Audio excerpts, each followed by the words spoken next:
Eu sou o Moacir Mello. A ideia é a gente falar um pouquinho sobre aprendizagem de máquina e machine learning. Quem já trabalha ou mexeu com machine learning aqui? Tem alguém? Já? Trabalhando com machine learning? Estudando? Ah, tá bom. Olha, o nosso tema aqui é uma introdução à ideia de machine learning e o que pode nos afetar em termos de desenvolvimento de software ou até gestão do processo de desenvolvimento de software. Você pode ir. Só para me apresentar para vocês, olha, meu interesse... Eu sou engenheiro elétrico, durante muito tempo trabalhei com engenharia de software. A engenharia de software, eu acho que é uma área muito grande, mas ela tem... A importância dela, para mim, é que ela formalizou até um certo ponto o nosso conhecimento em torno do desenvolvimento de software. E a gente descobriu que não existe só um conhecimento, existem milhares de conhecimentos diferentes. Processos de software, a gente já experimentou vários nos últimos 30, 40 anos, e a gente percebe que na engenharia de software a gente aprendeu que era preciso ter ideias diferentes em relação à gestão de projeto. Nosso trabalho em termos de engenharia de software mostrou assim, existe uma enorme demanda das organizações por compreenderem o seu processo de software. Nós estamos falando de num evento de gestão que tem o objetivo de entender e propor formas de fazer boa gestão de desenvolvimento, não é? E aprendemos muito nos últimos 30 anos. Só que eu acho que tudo isso vai mudar. Vai mudar porque entrou uma coisa diferente chamada machine learning e tem potencial para trocar a nossa forma com que a gente enxerga o desenvolvimento de software também. Não é que as coisas que a gente aprendeu vão deixar de existir, tudo vai evoluir um pouquinho, mas vai colocar um sabor um pouco diferente. Esse sabor que o machine learning vai colocar é alguma coisa que vai nos trazer mais para o lado dos dados e vai colocar uma dificuldade de manutenção. Então, com certeza a gente vai passar a enxergar os nossos processos de desenvolvimento de software um pouquinho mais como processos em que o dado tem mais importância e que o processo de gestão precisa levar em conta a grande dificuldade que é construir uma arquitetura manutenível para machine learning. Mas aí eu devia estar me apresentando, né? Hoje, grande interesse num projeto da FAPESP, eu sou pesquisador na FAPESP em cima da parte visual de machine learning. E na IBM a gente trabalhou com a parte de NLP, que é o processamento de linguagem natural. Como é que a gente faz reconhecimento de linguagem natural e várias aplicações diferentes. Depois trabalhei em várias empresas aí. Qual que é a nossa agenda? Eu queria falar com vocês um pouquinho sobre aplicações de machine learning e trazer um problema que é um problema de gestão, alocação de recurso. Depois a gente vai falar o que é machine learning, tá? Eu acho importante a gente passar a conversar sobre o que é e se é uma área que nos interessa. Apesar de que eu tenho a desconfiança que todo mundo, em pouco tempo, vai ter que aprender e vai acabar se interessando, pelo menos um pouquinho. Tipicamente, quando é que aplicamos machine learning? Por que precisa aplicar? Quais são os classificadores, outros softwares, algumas tribos que aparecem e os core skills. Tá bom? Pode ser? Então, a minha pergunta primeira é assim. Vocês veem uma aplicação imediata de machine learning? Quais são as que vocês já conhecem? Alguém sugere? Antifraude. É a mais antiga do Brasil, né? Todo o pessoal do sistema financeiro trabalhando com antifraude. Tem uma outra que está bombando agora. O que está bombando? Sistema de recomendação. Recomendação. Já bombou. Agora é chatbot. Chatbot. Vamos colocar aqui um sistema de machine learning. Ninguém sabe o que é, mas a gente põe. E aí substitui, né? Faz a diminuição de custo, porque chatbot pega diretamente no interesse das empresas em reduzir custo. Então, é claro, por aí é um dos caminhos que a Machine Learning está entrando no... Machine Learning ou aprendizagem de máquina, tá? Daqui a pouco a gente define um pouquinho melhor. Mas é um dos caminhos que está acontecendo no Machine Learning. Aí eu pergunto assim, mas tem muitos outros caminhos, né? Muitos outros caminhos interessantes. Eu estava conversando, antes de entrar aqui, sobre a aplicação médica, né? É famoso algumas aplicações de Machine Learning na área médica. Que benefícios nós teríamos se a gente automatizasse a alocação de pessoas? Pensem um pouquinho assim. Pensem numa empresa que tem vários desenvolvedores, arquitetos, designers, gerentes ou líderes, estão trabalhando em diferentes sistemas. E eu tenho todas essas coisas, equipes de projeto trabalhando ao mesmo tempo. É um modelo bem genérico, não é? Agora, pensem assim, se eu sou uma pequena empresa, eu não tenho nenhum problema de alocar um recurso, certo? É trivial. Se eu sou uma empresa média que trabalha para o mercado, a minha alocação de recursos já fica um pouco mais complicada. Eu tenho interesse em aproveitar a minha mão de obra de modo que eu consiga trabalhar em um maior número de sistemas. Se eu sou uma grande empresa, pense numa empresa, uma grande corporação. O que a grande corporação faz com seus recursos? Destrói, joga fora, assim, não? Bom, tudo bem, isso acontece mesmo. Mas não é isso que eu estou querendo focar. Eu estou querendo dizer assim, na hora de você combinar um portfólio de muitos projetos, não importa o tipo de gestão, se é Scrum, Kanban, a metodologia, se é Waterfall, não importa. O que importa é assim, que recursos eu coloco nessa equipe, nesta outra, nesta outra, nesta outra. Esse é o problema. Faz com que algumas grandes empresas, eu conheço lá fora, mas aqui no Brasil também, tenham, às vezes, 34 recursos especializados só para fazer alocação. Olha que coisa doida. Alocação quer dizer o seguinte, a melhor pessoa numa certa equipe durante um período que eu vou ter esse projeto. Mas, ao mesmo tempo, acontece um outro projeto, que tem um tamanho diferente, com uma demanda um pouco diferente, mas se aproveitaria muito bem daquele skill. Alguém já viveu um problema assim? De alocar? Então, a pergunta é, quanto custa essa estrutura de alocação? Eu estou querendo chegar numa forma de Machine Learning ajudar essa alocação de recursos. Qual é o custo? Bom, é o número de pessoas dedicadas, quais são as pessoas dedicadas a alocar recursos de uma grande empresa? Tá bom, eu respondo. São líderes, não é? Gerentes intermediários, gerentes funcionais, não é isso? Então, esses gerentes custam um pouquinho mais caro que o desenvolvedor, não custam? E agora eu pego esses gerentes e faço eles pararem durante um certo período, sistematicamente, num tempo infinito, porque nunca mais vai ter que deixar de fazer esse tipo de atividade, e eles vão alocar recursos nas diversas equipes. Vira uma atividade perene, concordam? Tá aí, é um tipo interessante de questão para Machine Learning. Tem um custo, tem uma quantidade de operações para poder alocar ou realocar uma pessoa, e geralmente as pessoas, quem vive esse processo não gosta desse processo. Fala assim, não, ele demora muito, ou é muito inflexível. Né? Quem é responsável por alocação aqui? Tem alguém? Não? Eu ia perguntar assim, olha, qual é o seu critério para alocar uma pessoa ou realocar uma pessoa de uma equipe para outra? Então o que a gente vê é que os critérios são muito pessoais, muito próximos do conhecimento. Numa empresa pequena isso é trivial, numa empresa grande começa a ficar complicado e tem que haver uma certa combinação com todo mundo, né? Pode ir para a próxima. Vamos comparar como é que seria a abordagem. Aqui eu tenho recursos gerenciais presos nessa tarefa, uma grande influência de fatores pessoais. Aqui eu tenho uma capacidade de mais características ou mais atributos no problema. Então, por exemplo, eu sei que o Arthur, ele é muito bom de Java.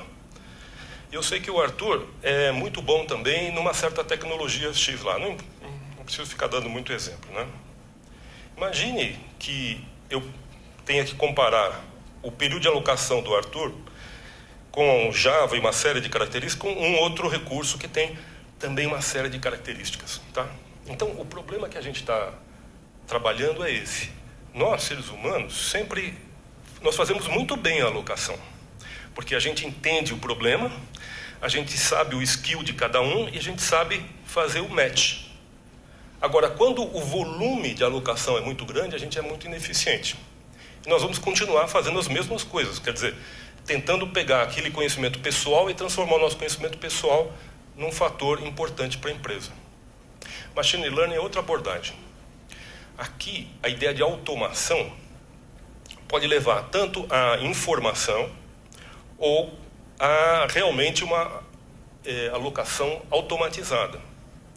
Se eu aumento o número de características e atributos, eu sou capaz de confrontar o Arthur com o João, com o Roberto, né? Uma grande quantidade de possibilidades. E aí eu encontro o melhor match para aquela situação de projeto. E posso fazer a mesma coisa em relação ao tempo de alocação num sistema de programação. Tudo bem, gente? É essa a ideia do contexto básico em que a coisa vai acontecer. Então, o tipo de aplicação que Machine Learning está nos propondo é uma aplicação mais aquém daquela que a inteligência artificial tem prometido. Pode um.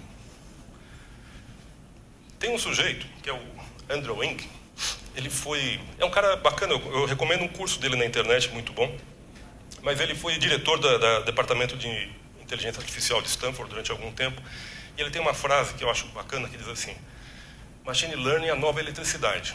Pensa na eletricidade como um recurso que não existia no começo do século XIX, como uma coisa difundida na sociedade, e que hoje é uma coisa que você nem imagina que exista. Imagina, você pensa em eletricidade? Não, a eletricidade é um dado do problema, ele já está resolvido. Você sempre usa a eletricidade de alguma maneira. E ela penetrou nas coisas mais simples e corriqueiras, não é assim? Então você vai dormir, o teu travesseiro é capaz de ter alguma eletricidade, não é? O teu cobertor, aquecedor, aliás, é perigoso isso, hein, gente?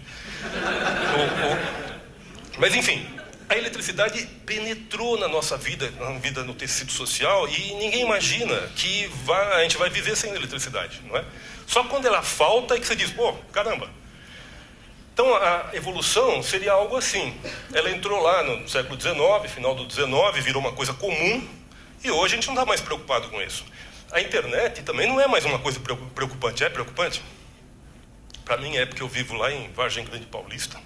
E lá acaba a internet, entendeu?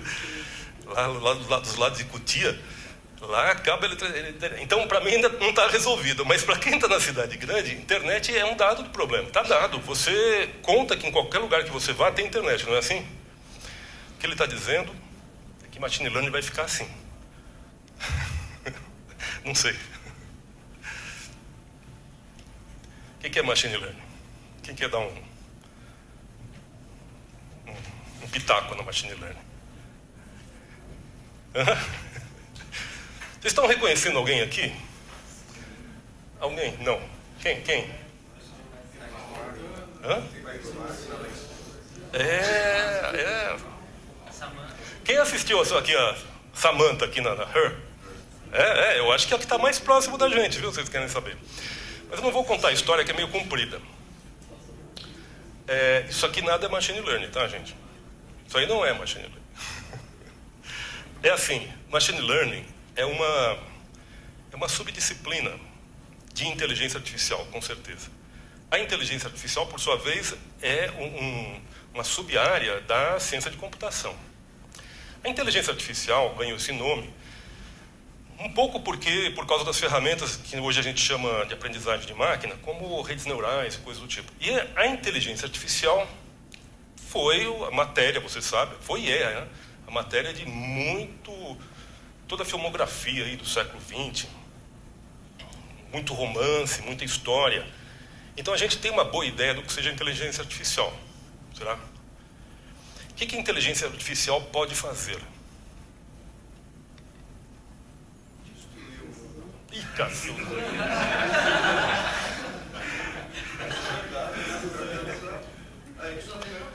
às 6 horas e 18 minutos de um dia, que eu não sei bem qual é, a Skynet ficou self-aware. O que é isso? Autoconsciente. A Skynet ficou autoconsciente. E qual foi a primeira coisa que ela fez? Alguém que fica autoconsciente e tem uma grande capacidade mental, o que faz? Primeira coisa que faz? Nos matar. Ela tentou destruir. É isso que a Skynet... Essa sim a história, né? A história é... Na hora que a inteligência artificial realmente ficar poderosa, ela nos destrói. A gente deve ter um problema, né? A gente tem um problema, né? A gente sabe, né? A gente sabe, mas a gente esconde, né? A gente vai em psiquiatra, essas coisas todas, mas aí... Não. A literatura tem colocado a inteligência artificial como essa capacidade de imitar o ser humano e tornar... Talvez o grande objetivo seja criar um novo humano. Talvez melhor, né? Não sei. Essa grande proposta da inteligência artificial, ela nunca entregou. E a gente não está perto de entregar. Existe muita conversa, muito paper, o pessoal faz tese, mas a gente não está perto de entregar. Carro. Vocês sabem que, todo mundo sabe que já atravessaram os Estados Unidos de carro autodirigido, certo? Isso é machine learning. Todo mundo sabe? Já tem uma década, eu acho. O Alvin era uma coisa de uma década atrás. O Andrew Ng, que é o professor lá de Stanford, ele comentou uma coisa numa entrevista muito interessante. Ele disse assim, ótimo, os carros estão se autodirigindo, a gente vai ter caminhões, já tem caminhões, vai ter um monte de coisa, só que a gente tem um probleminha ainda com ele. A gente tem que fazer esse carro parar num semáforo. Assim, é claro que o carro para num semáforo. Mas o que ele está dizendo é que a maneira com que ele para ainda é muito primitiva. Então, vamos ter que aperfeiçoar um pouco essa machine learning para que ela realmente fique poderosa. Então, existe um hype do mercado que eu sou um pouco contra. Eu acho que a gente tem que ir com o pé no chão. Machine learning é uma coisa muito prática e que é capaz de entregar aquilo que promete. A inteligência artificial, em certos meios, em particular no meio acadêmico, ela ficou um pouco démodé. Por causa dessa história de estar trabalhando já 20, 30 anos, 40, né? E não tem entregado nada. Entregou um monte de filme, bacanérrimo, né? Bacanérrimo. Eu gosto muito de ficção científica, né? E acho que alguns são mais prováveis que outros, né? No Her, o personagem principal se apaixona pelo sistema operacional. Tem muita gente que se apaixona pelas máquinas da Apple, não é assim? Então tá. No Her, só que é um sistema operacional em rede, multitasking, multitarefa, certo? Quem assistiu sabe que, num certo momento, ele está apaixonado e o sistema operacional está apaixonado por ele. Esse é o ponto mais legal. E ela é ela, né? Claro, criaram uma ela, para que ele, né? E provavelmente ela é ele para ela. Bom, e aí ele está andando, eu não vou contar o filme, pode ficar sossegado, né? Ele está andando numa praça cheia de gente, e ele pensa assim, está conversando com ela, aquele papo, foi muito lindo, porque é um filme sensível, tá? Os dois são apaixonados. E aí ele fala assim, você está conversando com mais alguém além de mim? Aí ela fala, 30.400 não sei quantos. É um número lá, na casa dos milhares. Então dá aquele choque. E aí, você, apaixonado pela moça, depois dessa pergunta, você pergunta o quê? É um sistema cloud, multitarefa, multitask, multitudo, multiusuário, lá em cima. Né? Multiusuário, está lá na cloud. E aí, a gente fala assim, está conversando com quantas pessoas? 30 mil, 300, 600 mil pessoas. Tá. Qual é a próxima pergunta? Quem assistiu não vale. Chuta a próxima pergunta. Não, você é um cara apaixonado. A sua namorada está conversando com 300 mil caras. Você descobriu isso agora. Qual é a próxima pergunta? Qual é o seu lugar na fila? Mais ou menos.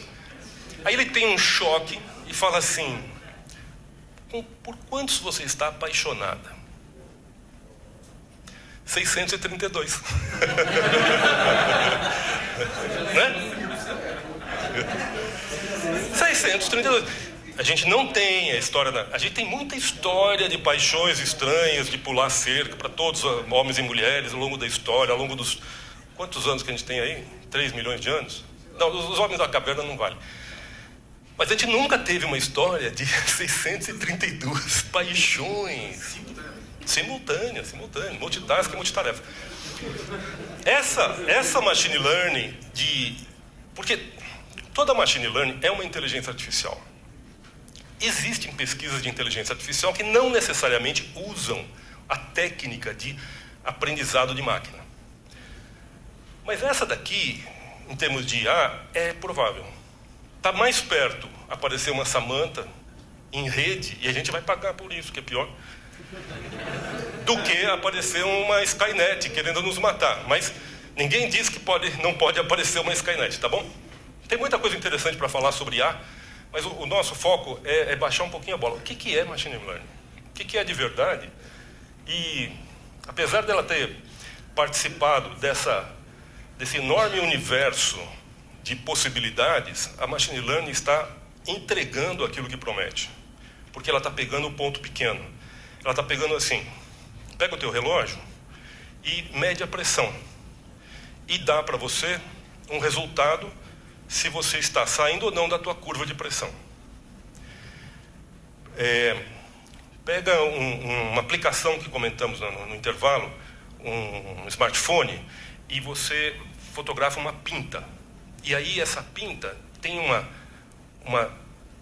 fronteira. Essa fronteira, se ela não for uma fronteira muito bem delineada, foi uma fronteira toda curvadinha, e se também, né, tem muito também, né, e se também a superfície for muito rugosa, e se também a cor cair numa certa característica, então você tem boa chance de ter uma pinta que pode se transformar num câncer.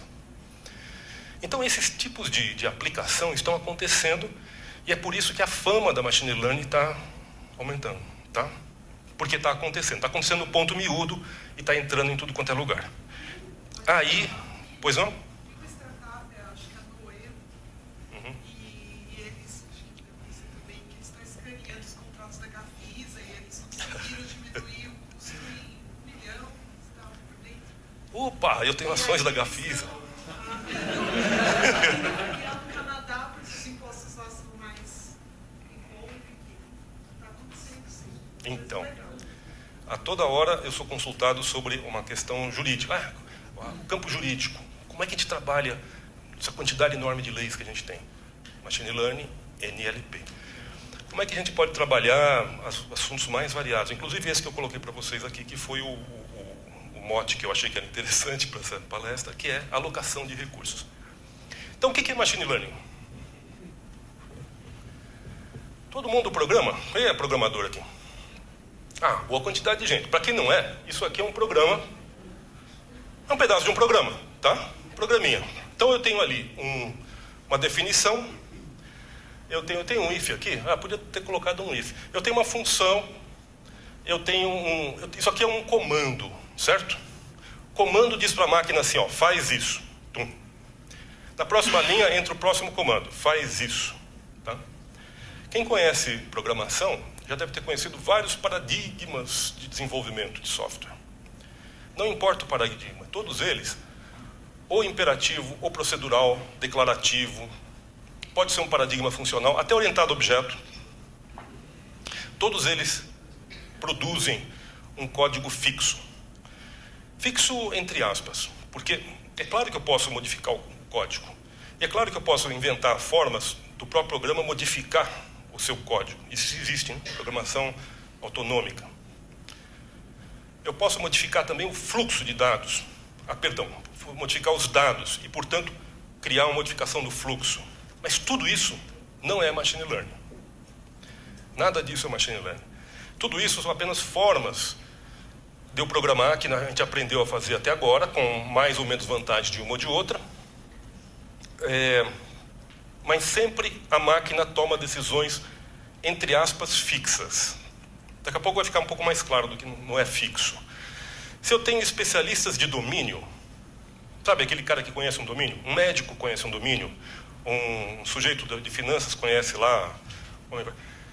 Criam sistemas com memória, quer dizer, memória que pode ser alguma coisa colocada, ensinada para a máquina, se é que a gente pode usar a palavra ensinar. Tem alguns filósofos que não gostam da história de ensinar máquinas, né? Eles acham que essa expressão está errada, porque se ensina humanos. E a gente não sabe nem como os humanos aprendem. Aliás, não sei se os humanos aprendem. Não sei, isso é com vocês.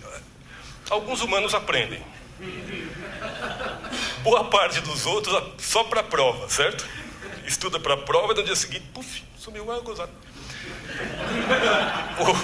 Sistemas com memórias não ultrapassam o conhecimento armazenado.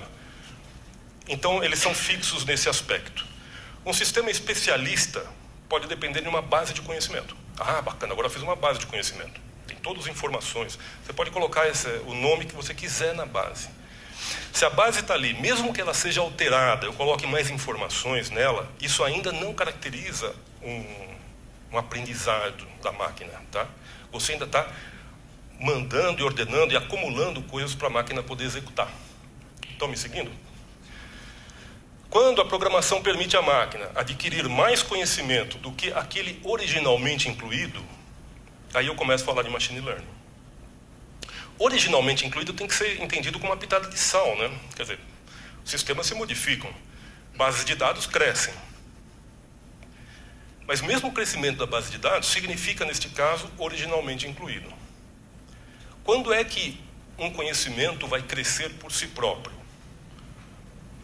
Tudo bem? O Arthur Samuel fez uma...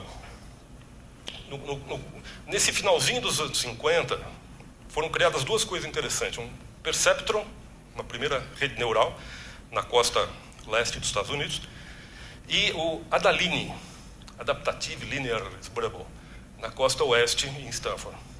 Os dois foram pioneiros na que a gente veio conhecer mais tarde como rede neural. E nesse momento de discussão, Arthur Samuel propõe uma definição que nem é a definição que os acadêmicos gostam, hein? Os acadêmicos gostam de uma definição mais difícil, né? Se a máquina, não sei o que, fizer épsilons e deltas, coloca uma coisa complicada, mas no fundo essa aqui é mais intuitiva. Pensa assim, qualquer que seja a habilidade da qual estou falando, ela não é explicitamente programada. Não é explicitamente. Eu não vou e programo. Eu não mando ele consultar uma base de conhecimento. Não, eu não mando nada disso. Ele vai aprender que ele precisa consultar a base de conhecimento. Ele vai aprender que ele precisa consultar alguma coisa. Ele vai aprender a tomar uma decisão. Essa é a ideia. Quando eu fizer um software que ele consiga aprender o que fazer, aí é machine learning. Está meio fofo ainda, né? O que é o aprendizado? A máquina observa exemplos. Tenho vários exemplos. Cada exemplo você pode chamar um dado da história. Mas é claro, é uma informação incompleta. O exemplo mostra uma situação, mas ele não dá conta do universo, concorda? Vários exemplos a máquina vai observando. O software que eu faço é para obrigá-la a observar, concorda? Aí, a partir dessa informação incompleta, ela vai predizer a resposta. Para quem? Para aqueles exemplos que não foram observados. Então, o que está acontecendo aqui são duas coisas interessantíssimas. Existe uma memorização. Memorização significa, claro, aumentou a base de dados, aumentou a base de conhecimento, coloquei essa informação em algum lugar. Mas existe uma coisa chamada generalização. E é onde a porca torce o rabo. O que é generalização? Generalização é a capacidade de, sabendo alguma coisa, aplicar essa alguma coisa fora dali. Perguntas? Vou dar uma ideia de generalização. Você pode ir mais um? Vou falar disso primeiro, vai. Tipicamente, como é que a gente trabalha tipicamente alguma coisa de machine learning? Olha, gente, machine learning tem 1 milhão de possibilidades diferentes. Tipicamente, a gente tem uma tabela com vários exemplos. Imagine isso. Aqui eu tenho só uma variável e um monte de exemplos. Tipicamente eu vou pegar um conjunto de treinamento, que é aquele sujeito ali, passar para algum algoritmo e chegar numa informação. Essa informação, essa chamada de hipótese, ela depois vai ser operada assim. Se aquilo é uma informação de casas, eu tenho um tamanho de casa, quero saber o preço da casa. Na função hipótese, eu tenho um modelo. Esse modelo é chamado modelo de hipótese, mas não se preocupe muito com ele não. Aquele modelo que está desenhado ali é uma reta. Vocês lembram de y igual a x mais b? É só isso. O a e o b, ou θ0 e θ1, são os coeficientes daquele modelinho ali, que é muito simples. E são eles que estão guardando ou armazenando o aprendizado. Então, se eu puder mostrar uma coisa, presta um pouquinho esse aqui, ó. Imagine uma coisa assim. Eu tenho vários pontos. Todo mundo aprendeu regressão linear, lembram? A gente aprendeu, mas já foi para a prova, então passou, certo? Então, tudo bem. Mas eu tenho x aqui e tenho y aqui. Aí se eu tenho um monte de dados aqui distribuídos, são exemplos. Para algum processo de regressão, eu sei passar uma reta. Eu passo a reta aqui, pumba. Essa reta aqui tem um valor aqui, tá certo? Esse sujeito é o exemplo verdadeiro, aqui não tem. Então, primeiro que tem um errozinho, que é uma diferença entre o ponto de um certo ponto e esse ponto da reta. Agora, eu tenho um outro ponto aqui e um outro ponto aqui. No meio, eu não tenho nada, tá certo?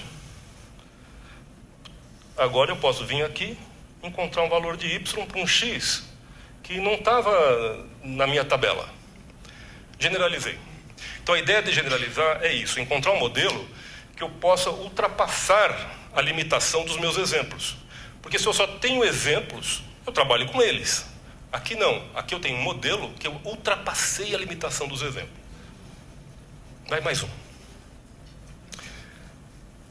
Quando eu meço esse erro, a distância entre meu exemplo e o meu modelo, eu posso obter uma curva chamada curva de custo ou função de custo. Não importa muito discutir a função dela. Aqui, no caso aqui, a gente está usando o método dos mínimos quadrados, então o erro médio quadrático vai acabar nos dando uma figura na forma de uma parábola. Mas o que é importante é que essa função toda tem um mínimo. O nosso objetivo em machine learning, ao encontrar um modelo, é encontrar o mínimo erro possível. Então, qual é o truque aqui? Escrever uma função de custo, de modo que a gente possa minimizar essa função de custo. E essa minimização da função de custo melhora o modelo e o ajuste daquela curva.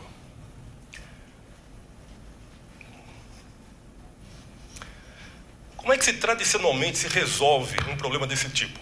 Eu tenho aqui a minha tabelinha, aqui eu tenho tamanhos de casa e preços de casa. É bem simplesinho a ideia.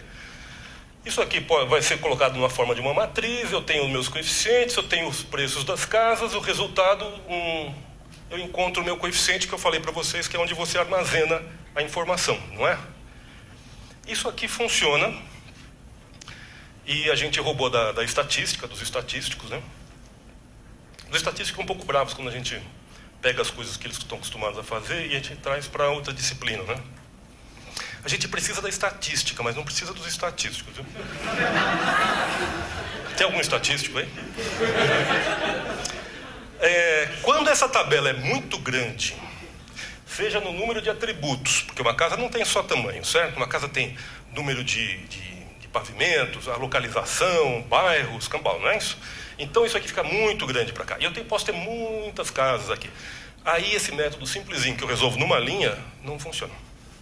Começa a dar instabilidade numérica, acontece um monte de coisa. Então o que acontece? A gente fez assim, né? Já sentiu, né? O que acontece? Isso aqui é uma forma tradicional de trabalhar com esse modelo linear muito simples. Quando o modelo deixa de ser simples, ou quando o número de volume, né, de dados é muito grande, essas maneiras aqui de trabalhar deixam de funcionar, deixam de ser muito boas. Então, uma outra forma interessante que a gente ganhou de Isaac Newton, Newton nos ajudou a pensar iterativamente nas coisas. Tem o famoso método de Newton-Raphson, né? A partir dele, muita coisa foi desenvolvida em termos de métodos iterativos. Essa forma de fazer é uma forma conhecida como gradiente descendente, e a gente está, no fundo, caminhando em cima daquela curva que eu mostrei para vocês. Não vou entrar em detalhes, mas o objetivo é, ao derivar uma parte da função de custo, eu vou sempre caminhando até ajustar um θ. Em outras palavras, o resultado daqueles θ0, θ1, θ2, θ3 é um resultado aproximado. Eu estou iterativamente chegando, convergindo até o resultado. Então, é bom falar dessas coisas, porque quem vai querer entrar no campo de Machine Learning precisa gostar um pouco de matemática ou de álgebra linear. Álgebra linear numérica. Tem que gostar um pouquinho de estatística também. Falar, então, vamos gostar um pouquinho de estatística. Depois eu falo do perfil. Mas esse procedimento aqui, por exemplo, ele pode variar no quê? No modelo linear que a gente está usando. Deixa eu mostrar uma coisa para vocês.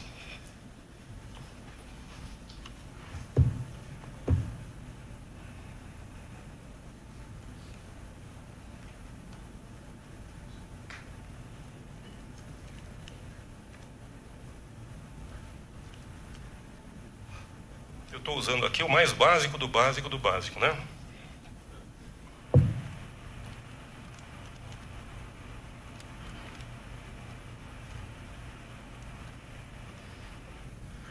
Se eu plotei um conjunto de dados e eu fiz assim, se esse conjunto de dados satisfazia algum critério meu, eu falei que é verdadeiro, true.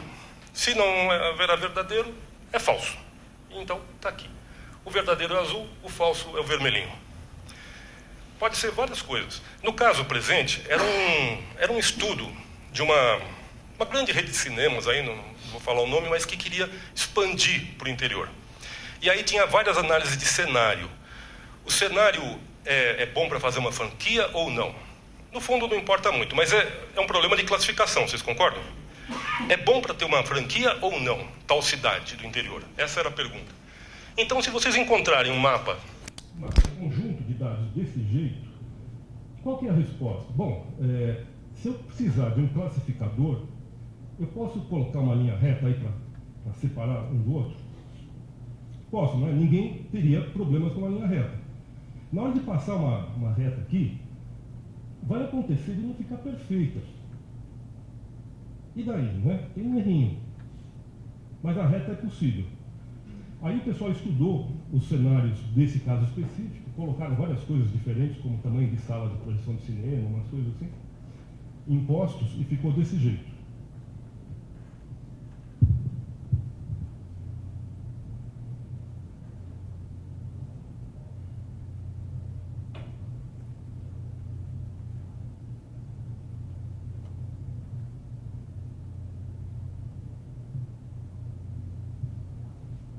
E aí, gente, como é que a gente resolve?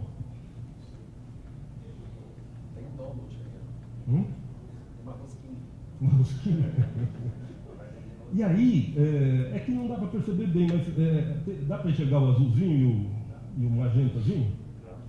Nesse tipo de configuração, a gente não tem um modelo simples para trabalhar, não é? Será que a álgebra linear consegue nos ajudar a suplantar esse problema? Então dá, quer ver? Vou mostrar rapidinho para vocês.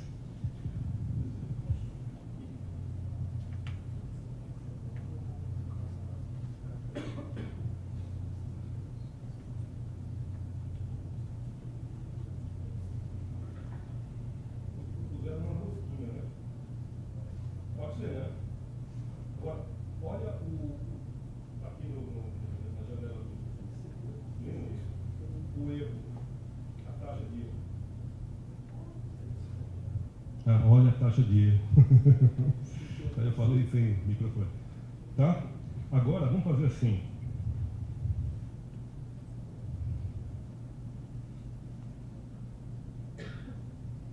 Opa, melhorou um pouquinho, né?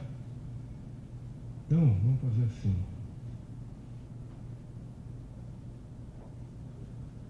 Opa, melhorou mais um pouquinho. Quer dizer, então, que se eu pensar em modelos mais sofisticados, eu vou melhorando a minha capacidade. Aí, a gente pode usar esse cara aqui, ó.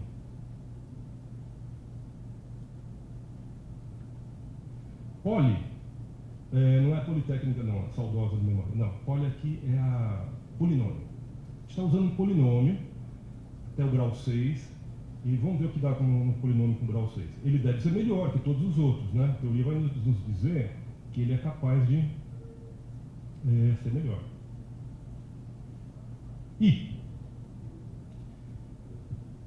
ele foi... É assim, ó, gente, adiantando o serviço, polinômios são bichos brutais, assim, tá? Você solta o polinômio vai, pega, entendeu? Não tem dúvida. Então, o polinômio, ele se adapta à fronteira, com uma capacidade de adaptação muito grande.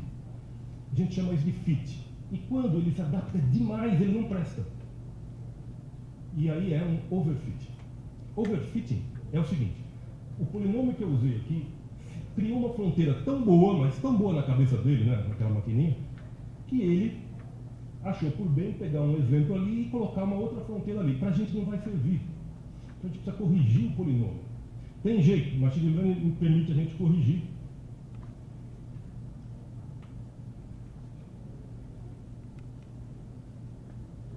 Vou botar aqui,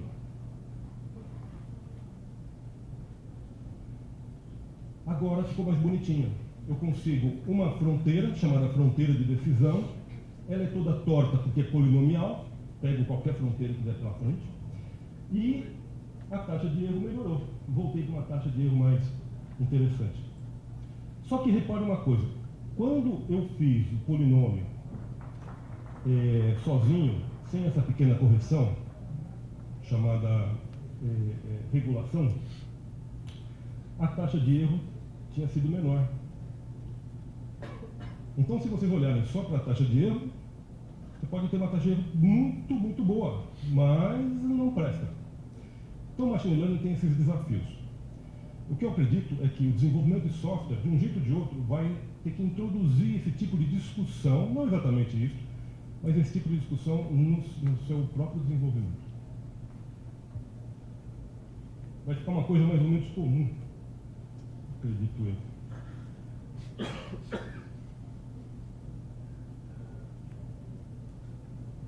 Vixe, cadê minha telinha?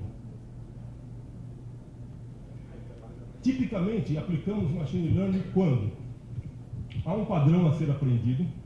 Por exemplo, eu sei que esses pontos estão se distribuindo numa linha mais ou menos linear, mais ou menos reta, ou então naquela rosquinha, né? Rosquinha? Toroide, nós vamos brincar um toroide. Tá bom. Não sabemos se existe ou supomos que existe. Então, o machine learning é uma disciplina para procurar padrões. Não queremos descrevê-lo matematicamente, ou porque é difícil, ou porque a solução analítica não existe. Tem fórmulas matemáticas que não tem solução analítica. E aí você precisa abordar de outra forma, e a forma é iterativa. Quando a gente tem a solução analítica, a gente programa a solução analítica, né? É muito mais fácil, certo? Programa, acha direto, não tem erros. E também quando temos dados ou exemplos disponíveis em volume suficiente. A questão do volume é interessante. Hoje está se fazendo um hype em cima de machine learning. Os grandes vendors, Microsoft, Google, IBM, passam a ideia que é preciso ter muito dado e que a machine learning tem que ser feita com eles, né? Lógico, é a machine learning enlatada nas APIs que hoje existem. Não é bem verdade. Algum tipo de problema tem que ser resolvido com muitos exemplos mesmo. Mas há problemas que podem ser resolvidos com um número menor de exemplos. Algumas tribos em machine learning, eu não vou passar em todas elas, mas há uma evolução com o tempo, desde os primeiros simbolistas, evolucionistas, que trabalharam diversos tipos de algoritmos diferentes, até finalmente os conexionistas, que são aqueles caras, aquele grupo de pessoas que acreditam que a informação ela ganha um estágio ou um degrau maior a partir do momento de muitas conexões.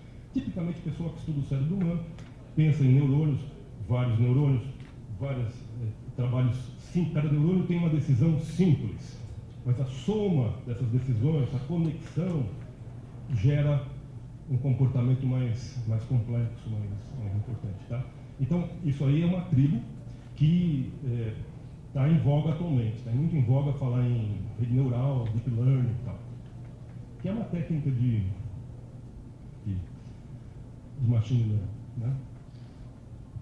Queria dizer uma coisinha para vocês. Olha, tipicamente reconhecimento de padrão.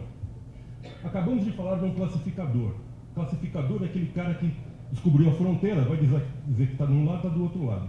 Mas antes de chegar no classificador, tem um cara muito importante aqui chamado extrator. O classificador é geral, ele é treinável, pode ser enlatado, pode estar numa API, mas o modelo específico que a gente vai trabalhar tem que ser construído. Então ele é o modelo específico do extrator, tipicamente feito à mão, e ele é necessário para alimentar o modelo. Pode ir mais um? Aquele vermelhinho ali está aqui no centro. Machine Learning, aquilo que é estritamente próprio de Machine Learning, é um pedaço de um projeto qualquer. A gente olhar um projeto hoje de Machine Learning, vai ter muito mais trabalho fora daquele conjunto do que naquele conjunto. Para trabalhar aquele tipo de código ali em vermelhinho, você precisa de um tipo de skill estatístico ou estatística, né? O engenheiro de software, o arquiteto, aquele que conhece álgebra linear numérica, mas além disso eu preciso de muitos outros blocos de software. E quem criou esse gráfico da Google deu a ideia mesmo do volume de trabalho, tá vendo? Volume de trabalho alocado para poder construir uma aplicação de machine learning. Olha mais um.